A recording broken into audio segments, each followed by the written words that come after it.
Welcome to insights with विशाल सूद। इस programme में हम चर्चा करते हैं देश और दुनिया के तमाम ज़रूरी मुद्दों पर और हमारे साथ होते हैं Vishal Sood ji. Welcome sir. Thank you Aman. Sir, uniform civil code, इसकी बात होती है, खबरों में आता है। पहले तो ये जानना चाहते हैं कि यूनिफॉर्म सिविल कोड है क्या, जो पूरा चर्चा में आता है। सुप्रीम कोर्ट में भी होती है बात, पार्लियामेंट में भी बात होती है, तो है क्या ये, लोगों के लिए क्या इसका महत्व है? देखो, uniform civil code ideally theoretically इसकी डेफिनेशन ये है कि जो भी उस लॉ ऑफ द लैंड है वो सब पे, चाहे वो सिविल मैटर्स हो, क्रिमिनल मैटर्स हो, पर्सनल मैटर्स हो, उन सब केसेस में जो हर देश के नागरिक पे सेम ही लॉ अप्लाई होंगे जी। और theoretically it's a wonderful idea. But जैसा कि हम जानते हैं कि प्रैक्टिकल वर्ल्ड में आइडियल चीजों के लिए जगह नहीं बचती है जी। आज भी समहाउ हमारे देश के नागरिक कई लोग ये चाहते हैं कि धर्म के बेसिस पे उन पे लॉ एप्लीकेबल हो, कि वो अपने धर्म के बेसिस पे। अब मैं कई बार हैरान होता हूं कि क्या आज ह्यूमैनिटी जितनी प्रोग्रेस कर चुकी है, जो करंट ह्यूमन वैल्यूज हैं, जिन ह्यूमन राइट्स और वैल्यूज की आज हम बात करते हैं, क्या वो वैल्यूज इन सिंक हैं जो हमारी रिलीजियस बुक्स हैं? और क्या नीड है कि हम लाइफ के हर एस्पेक्ट में रिलीजियस बुक्स में, जो आज से कुछ 1000 साल पहले या कुछ 100 साल पहले, थाउजेंड्स ऑफ इयर्स बैक जो लिखी गई थी, उस टाइम के लिए जो रेलिवेंट थी, क्या वो आज ह्यूमन लाइफ पे रेलिवेंट है? क्या हर एस्पेक्ट पे रेलिवेंट है? जी। हम ये मानते हैं कि हर न्याय as per are religious book होना चाहिए। काफी रिलीजन ये कहते हैं कि हमारे रिलीजियस बुक के हिसाब से हमें हर लाइफ का हर एस्पेक्ट जीना है। बिल्कुल। तो क्या वो आज की सोसाइटी में, आज का जो ग्लोबल इकोसिस्टम है, उसमें वो अप्लाई हो सकता है? क्या हम जबरदस्ती, because out of our religious sentiment, जबरदस्ती अप्लाई करने की कोशिश तो नहीं कर रहे हैं? जी। क्या यूनिफॉर्म सिविल कोड सबकी लाइफ को बेटर नहीं करेगा? ये सारे क्वेश्चन इस वक्त सोचने की जरूरत है। मैं एक सिंपल सा एग्जांपल देता हूं। आज अगर आपको कोई बोले कि भाई कोर्ट ये डिसाइड कर ले कि अगर आपने किसी गरीब इंसान का कत्ल किया है या किसी छोटी जाति के इंसान का कत्ल किया है, तो आप 500 रुपए या एक फाइन, लेट से 5 लाख रुपए, अगर आप बड़ी जाति के हैं या आप अमीर हैं, तो आप 5 लाख रुपए देके छूट सकते हैं। तो क्या कोई भी इसको एक फेयर जजमेंट मानेगा? बिल्कुल नहीं। बिल्कुल नहीं मानेगा। पर आज से 1500 साल पहले मेसोपोटामिया के राजा, उनको बहुत ही फेयर राजा माना जाता था, और उन्होंने रूल बनाया था कि अगर कोई स्लेव आपसे मारा जाता है तो आपके ऊपर, और स्लेव अगर मेल है तो आपके किसी और का स्लेव है, आपके ऊपर 20 अशर्फियों का फाइन लगेगा। अगर फीमेल स्लेव है तो 10 अशर्फियों का फाइन लगेगा। अगर आपने दूसरे अच्छी ऊपर की जाति, जो ओनर्स होते हैं या जो एलीट है, वहां पे किसी फीमेल का आपके हाथों कत्ल हो गया है, तो आपको अलग सजा है। पर अगर आपने किसी एलीट मैन को मार दिया है तो आपको भी फांसी मिलेगी। ये उस टाइम की फेयर जजमेंट मानी जाती थी, प्रोग्रेसिव जजमेंट मानी जाती थी। समय बदला, ह्यूमन राइट्स बदले। एक टाइम था औरतों को वोटिंग का राइट नहीं था, ड्राइविंग राइट नहीं थे। आज सारी दुनिया में ये बदल रही है। समहाउ कुछ लोग अभी भी उस माइंडसेट में हैं कि हमने अपनी लाइफ का हर एस्पेक्ट रिलीजियस बुक के थ्रू जीना है। मैं ये नहीं कहता रिलीजन इंपॉर्टेंट नहीं है, रिलीजन हमारी स्पिरिचुअलिटी और ग्रोथ के लिए इंपॉर्टेंट है। उसमें से जो चीजें आज सीखनी चाहिए वो है आपका पर्सनल बिहेवियर, आपकी वैल्यूज, आपने लोगों को कैसे ट्रीट करना है। पर क्या वो जो आपके कमर्शियल्स हैं, जो आपके फैमिली में, जो मतलब कि आपकी मैरिज एक्ट, आपकी लॉ ऑफ कैसे आपने अपनी इनहेरिटेंस पास ऑन करनी है, कि आपकी जो जायदाद है अगली जनरेशन को कैसे जाएगी, क्या वो सिर्फ लड़कों को मिलनी चाहिए, क्या वो सिर्फ लड़कियों को मिलनी चाहिए, डिवोर्स के तरीके क्या होंगे, क्या ये सारी चीजें आज हमें क्या रिलीजियस बुक से ही सिर्फ देखनी चाहिए? मैं किसी एक पर्टिकुलर रिलीजन की बात नहीं कर रहा, मैं सारे रिलीजन की बात कर रहा हूँ। जी। क्या कॉन्स्टिट्यूशन बेटर बुक नहीं है? और फिर क्या आप उस बुक के बेसिस पे लीगल राइट्स लेना चाहते हो, जिसको आप भगवान का फरमान मानते हो? आप बोल रहे हो कि इसके अंदर कोई चेंज अलाउड ही नहीं है, इसको क्वेश्चन ही नहीं किया जा सकता। कॉन्स्टिट्यूशन परफेक्ट बुक नहीं है, बिल्कुल। इसके अंदर आप चेंजेस ला सकते हैं, इसको बेटर कर सकते हैं। तो क्या जो रूल्स हैं, with time, with better understanding of our behaviour, nature, technologies, environment, उसके बेसिस पे ऐसी बुक पे नहीं चलना चाहिए जिसके अंदर कुछ चेंजेस पॉसिबल हो? जी। तो मेरे को ये लगता है कि आज समहाउ आर्टिफिशियली जो रिलीजियस गुरु हैं, जो इवन जो पॉलिटिशियंस डिबेट करते हैं, जी। कोई बोल रहा है जी ये धर्म बेटर है, ये धर्म बेटर है, और धर्म सारे बढ़िया हैं, जी पर धर्म की एप्लीकेशन स्पिरिचुअलिटी में है। अब वो टाइम गया कि जहां पे धर्म की एप्लीकेशन आप कैसे अपना बिजनेस कंडक्ट करोगे, आप कैसे टैक्स पे करोगे, कौन से धर्म के लोग टैक्स पे करेंगे, कौन से धर्म के लोग टैक्स पे नहीं करेंगे, उसके अलावा कैसे आपका डिवोर्स होगा, ये सारी चीजें अब धर्म के बुक्स के बेसिस पे करना मेरे को लगता है हम जो उस धर्म को मानने वाले लोग हैं उनके हित में नहीं है। उनकी लाइफ की क्वालिटी को ये डाउन ही करेगा, बेटर नहीं करेगा। तो मेरे को ये लगता है कि एक यूनिफॉर्म सिविल कोड जो सबको रिस्पेक्ट दे, इक्वल राइट्स दे, और जिसमें अमेंडमेंट की पॉसिबिलिटी हो। जी आज वो लॉ ऑफ द लैंड है, पर कल अगर नीड चेंज होती है, कल अगर टेक्नोलॉजी चेंज होती है, कल इन्वायरमेंट चेंज होता है, क्लाइमेट चेंज होता है, जियोपॉलिटिक्स चेंज होती है, तो वो जनता के हित के हिसाब से उसके अंदर अगर उसका मिसयूज होता है किसी लॉ का, जी आज अगर किसी रिलीजियस बुक के लॉ का मिसयूज होता है तो क्या रिलीजन उसको अलाउ करता है चेंज करना? बिल्कुल नहीं करता। उसको ब्लास्फेमी माना जाता है। उसके ऊपर आप फतवे जारी कर सकते हो, आप किसी का गला काट सकते हो। तो मेरे को ये लगता है कि आज की डेट में ये बड़ा जरूरी है कि हम ये समझें कि धर्म को हमने अपनी लाइफ के किस हिस्से में उपयोग करना है, उसको कैसे यूज करना है, उससे क्या सीखना है, और कहां से आज जो 2000 साल पहले, 4000 साल पहले, 1000 साल पहले जो बुक्स लिखी गई हैं उसको अब कहां पे वो एप्लीकेबल नहीं है। तो जब तक हम इस माइंडसेट से नहीं निकलेंगे, जब तक हम डिफेंड करते रहेंगे कि भाई हमारा धर्म हर एस्पेक्ट को कवर करता है और इसी हिसाब से चलना है, तो हम सबसे बड़ी प्रॉब्लम अपने लिए खुद ही खड़ी कर रहे हैं। जी हम अपने ऊपर ही प्रेशर ले रहे हैं। तो आज के एनवायरनमेंट के हिसाब से मेरे को ये लगता है कि uniform civil code is a better option for people, for every religion. जी धर्म किसी एक व्यक्ति के जीवन को अच्छा कर सकता है, वहाँ यूज होना चाहिए, पर जब सोसाइटी की बात होती है जिसमें सभी रिलीजन्स होते हैं तो वहाँ यूनिफॉर्म सिविल कोड होना चाहिए।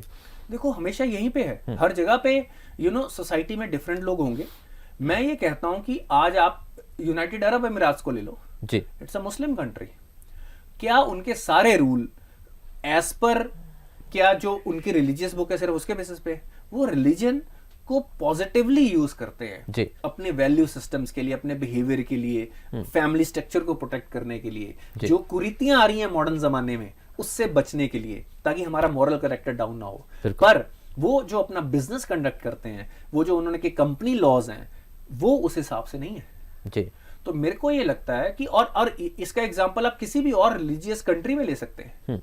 मैं अगर अर्मीनिया की बात करूं, Armenia is a Christian country, पर वहां के rule are as per the modern constitution. मैं अगर इंडिया की बात करूं, हमारे rules should be as per the modern constitution, our values.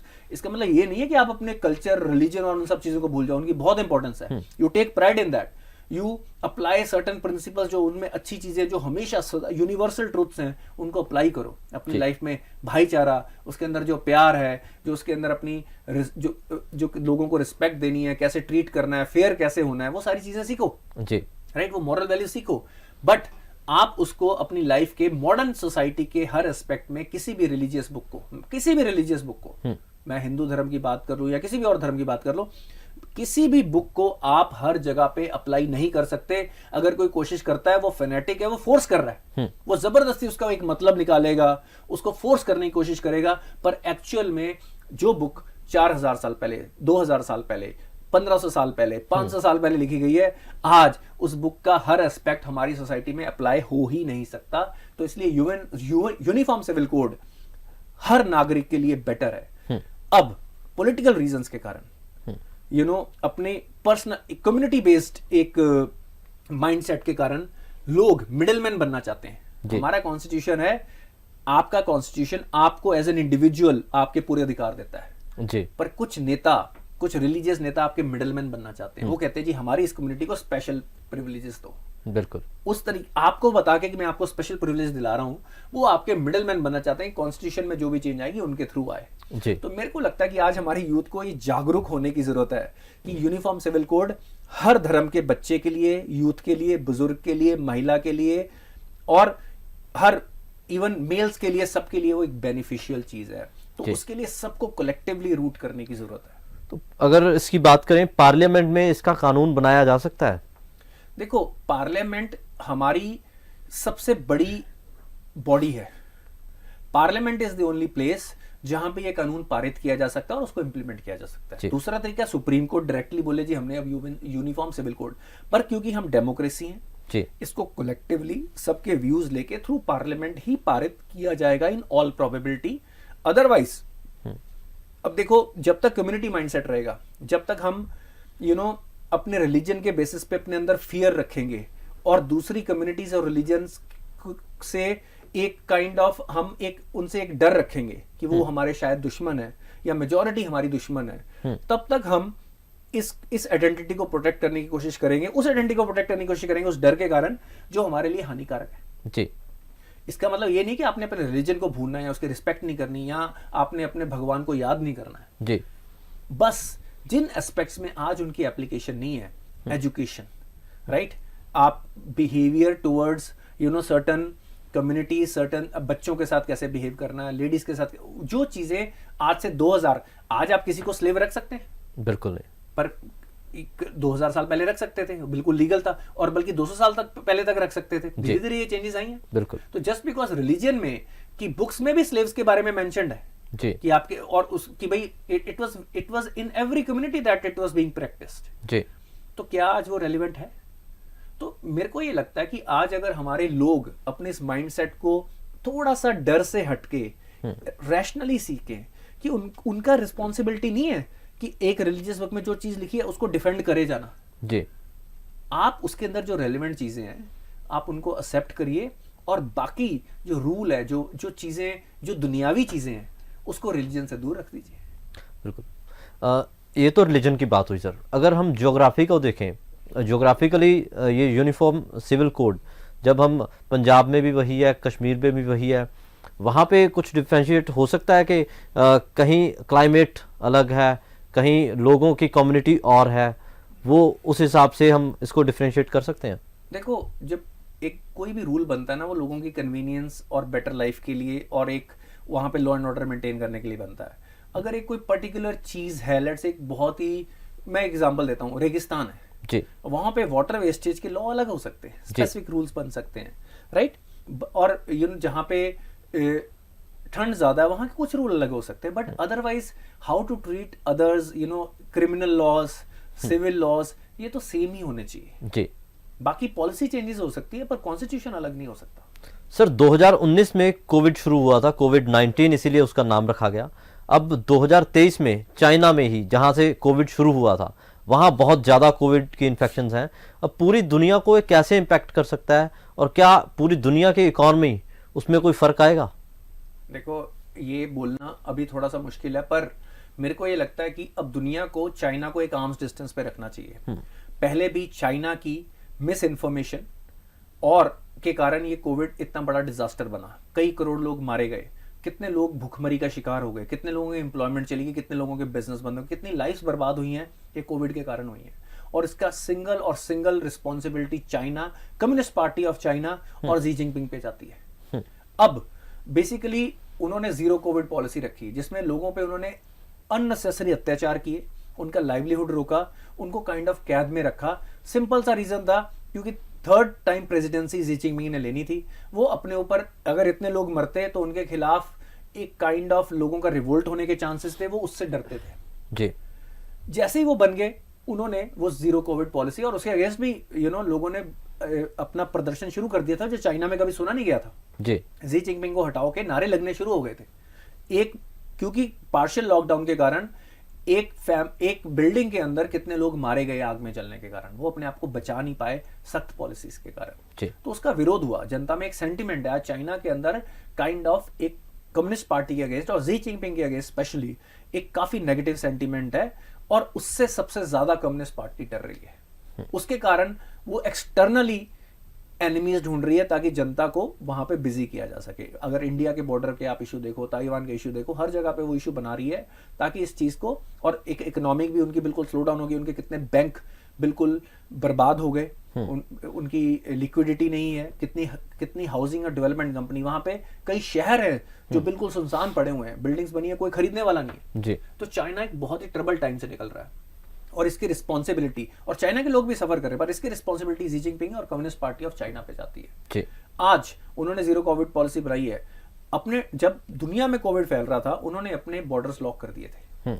आज वो ये एक्सपेक्ट कर रहे हैं कि हमारा, एक तो वो क्लियर नंबर्स नहीं दे रहे, सबको पता है, इट्स पब्लिक नॉलेज की नंबर्स करोड़ों में है जो कोविड से वहां पे सफर कर रहे हैं, पर वो सारे देशों पर फोर्स कर रहे हैं कि उनकी फ्लाइट्स को आने जाने दिया जाए। मेरे को लगता है कि जब तक वो वैक्सीनेशन इनफ नहीं कर लेते, पूरी दुनिया को चाइना के साथ थोड़ी देर के लिए अपना ट्रेड, हाँ जो नेसेसरी चीजें लेनी पड़ेंगी, पर सही प्रोटोकॉल के साथ उनके साथ काम करे, पर उनकी नॉन इंपॉर्टेंट फ्लाइट्स, और कई देशों ने बंद भी कर दी, और इंडिया को भी कर देना चाहिए कि नॉन इंपॉर्टेंट फ्लाइट्स चाइना से बंद कर दें जी। इस सिचुएशन का सर्टेन एडवांटेज इंडिया को ये मिल सकता है अगर हम एक्सेलरेट करें अपनी मेक इन इंडिया पॉलिसी, अगर हम जो प्रोडक्शन लिंक इंसेंटिव उनको और करें, तो मेरे को लगता है कि इंडिया एक बहुत अच्छा पार्टनर, लॉन्ग टर्म पार्टनर सारे देशों के लिए बन सकता है, उनकी सर्टेन इंपॉर्टेंट नीड्स के लिए, जिसके लिए वो चाइना पे डिपेंडेंट है। चाइना की पॉलिसीज, अब देखिए, एक बंदा जो ग्लोबल डोमिनेशन चाहता है, जो डिक्टेटर है, उसका माइंडसेट स्टेबल नहीं रह जाता है। आज पूरी दुनिया जी जिनपिंग के अनस्टेबल माइंडसेट से डरी हुई है। वहां पे एक आदमी के कहने पे सब कुछ होता है। अब एक आदमी जो अनस्टेबल है, उसके ऊपर आप डिपेंडेंसी अपने देश की इंपॉर्टेंट नीड्स की रखना चाहेंगे? ये सवाल इस वक्त पूरी दुनिया को सोचना है और उस पर काम करना है। चाइना कोई मॉरल, बिना किसी मॉरल वैल्यूज के, बिना कोई ह्यूमन वैल्यूज के, जो डिक्टेटोरियल रिजीम्स हैं जैसे तालिबान है जी, उनके साथ ट्रेड डील्स कर रहा है। अफ्रीका में जो डिक्टेटरशिप्स हैं उनके साथ डील्स कर रहा है, जहां पे लोकल पॉपुलेशन को एक्सप्लॉइट करके चाइना को बेनिफिट मिल रहा है। चाइना हर इन एरियाज में अपनी पॉपुलेशन को डाइवर्सिफाई कर रहा है, वहां पे चाइना टाउन्स क्रिएट कर रहा है। अल्टीमेटली अभी तक हर जगह पे उनको विफलता मिली। बीआरआई उनका जो उन्होंने road and belt and road initiative शुरू किया था, उसका क्या रिजल्ट है? आज वो 1 ट्रिलियन डॉलर के लोन में है, क्योंकि उसके इरादे ही गलत थे।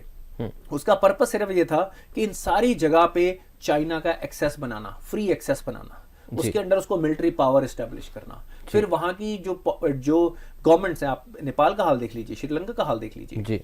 तो इस वक्त एक जो सीसीपी की जो एक विजन डॉक्यूमेंट है 2049 का, जहां पे चाइना को वो ग्लोबल डोमिनेशन में चाहते हैं और हर देश को वो उनकी पॉलिसीज और उनके वैल्यू सिस्टम पे चलाना चाहते हैं, जो बहुत ही डेंजरस वैल्यू सिस्टम है, जहां पे सेंट्रलाइज कंट्रोल ऑफ एवरीथिंग है जी। और आज तक हम देखते हैं, पिछली सदी में स्टालिन, रशिया में आप देख लीजिए, नाजी जर्मनी में देख लीजिए, जहां जहां पे सेंट्रल डिक्टेटरशिप आई है, लाखों लोग मारे गए हैं, ग्लोबल कॉन्फ्लिक्ट हुए हैं। और चाइना आज इतना पावरफुल हो चुका है कि वो पूरी दुनिया को ग्लोबल कॉन्फ्लिक्ट और आज की टेक्नोलॉजी और हथियारों से दुनिया पे बहुत बड़ा खतरा चाइना बन चुका है। तो मेरे को ये लगता है कि ये एक टाइम है जहां पे जी जिनपिंग इंटरनली वीक है। हमारे पूरी दुनिया की गवर्नमेंट्स को मिलके, जो लाइक माइंडेड गवर्नमेंट्स हैं, चाइना को कंट्रोल करना चाहिए। और जब तक वो ट्रांसपेरेंसी नहीं लाते हैं और फ्री एक्सेस नहीं देते हैं, कोविड के सोर्सेज नहीं बताते हैं और कितने लोग बीमार हैं, क्लियर वहां पे इंटरनेशनल मीडिया की प्रेजेंस पूरी अलाउ करें, उसके बाद ही चाइना को ट्रेड टेबल पे। अदरवाइज कई वेस्टर्न कंट्रीज, यूएसए और यूरोपियन कंट्रीज ने अपने इंटरेस्ट के कारण, अपने प्रॉफिट के कारण चाइना की अदरवाइज तो वो कई देशों पे अटैक कर देते हैं कि वहां पे डेमोक्रेसी एस्टेब्लिश करने के लिए। तो चाइना के साथ वो क्यों बिजनेस करते हैं? ये जो वेस्टर्न कंट्रीज की हिपोक्रेसी है इस वक्त, उसको भी क्वेश्चन करने का टाइम है। और कलेक्टिवली पूरी दुनिया को इस वक्त मॉरल डिसीजन लेने पड़ेंगे, वैल्यू बेस्ड डिसीजन लेने पड़ेंगे। और India I think will play a huge global role in this, ताकि चाइना पूरी दुनिया के लिए सिरदर्दी ना बन जाए। सर, जब चाइना की बात करते हैं, चाइना आपने बताया कि बहुत पावरफुल हो चुका है। कई देश हैं जहां पे चाइना ने इन्वेस्टमेंट की है, चाइनीज कंपनीज ने इन्वेस्टमेंट किया है। अगर चाइना इकोनॉमिकली वीक होता है तो उन देशों पे क्या प्रभाव पड़ेगा? देखो, चाइना अगर वीक होता है, पहला इनिशियल इंपैक्ट तो, अगर आपने गलत जगह से इन्वेस्टमेंट, हाई इंटरेस्ट रेट पे उन्होंने इन्वेस्टमेंट्स कर रखी हैं जो उनके फेवर में है, तो चाइना जब वीक होगा तो उनसे उसके रिटर्न्स और स्ट्रांगली डिमांड करेगा, जो उनकी लोकल पॉपुलेशन पे और प्रेशर डालेंगी। जब लोकल पॉपुलेशन और टाइट होगी, दे विल रिवोल्ट, वहां पे अनस्टेबिलिटी आएगी, सिविल वॉर्स होने के चांस है, तो पूरे के पूरे कंट्रीज डिस्टेबलाइज हो जाएंगे जी। दूसरी डायरेक्शन ये हो सकती है कि अगर एक स्ट्रांग ग्रुप उन कंट्रीज को उन एग्रीमेंट से, अगर वो अनफेयर है, उनसे प्रोटेक्ट कर पाए, तो वहां की लोकल गवर्नमेंट्स को बचाया जा सकता है और लोकल पॉपुलेशन, जो गरीब पॉपुलेशन है, उनको सपोर्ट किया जा सकता है। तो again, it is not about making China economically weak, क्योंकि एंड में वहां पे भी एक आम पॉपुलेशन है, वहां पे भी 150 करोड़ लोग रहते हैं। जो ईमानदारी से शायद अपना काम करना चाहते हैं। ये communist party of China, people liberation army जो कम्युनिस्ट पार्टी की आर्मी है, और जी जिनपिंग और उसके कुछ कोहॉर्ट और उसके आसपास के जो कुछ जो पावर ग्रुप्स हैं, वही पूरी दुनिया के लिए खतरा बने हुए हैं जी। तो अल्टीमेटली इसको बड़े ही सोफिस्टिकेटेड ढंग से टैकल किया जाना चाहिए कि चाइना को मिलिटरीली स्ट्रांग ना होने दीजिए, उसके ऊपर जो इकोनॉमिक रिलायंस, जो प्रोडक्शन की रिलायंस बन चुकी है, उसको डाइवर्सिफाई किया जाए, और आगे की टेक्नोलॉजी स्पेशली 5G और जो नई 6G टेक्नोलॉजीज आ रही है, उसके अंदर चाइना से जहां से चाइना दूसरे कंट्रीज को इंटरनली वीक कर सकता है, उस सब चीजों पे चाइना को ब्लैकआउट करने की जरूरत है। जी, बहुत बहुत शुक्रिया सर। इसी तरह की मीनिंगफुल डिस्कशन के लिए देखते रहिए इनसाइट्स विद विशाल सूद।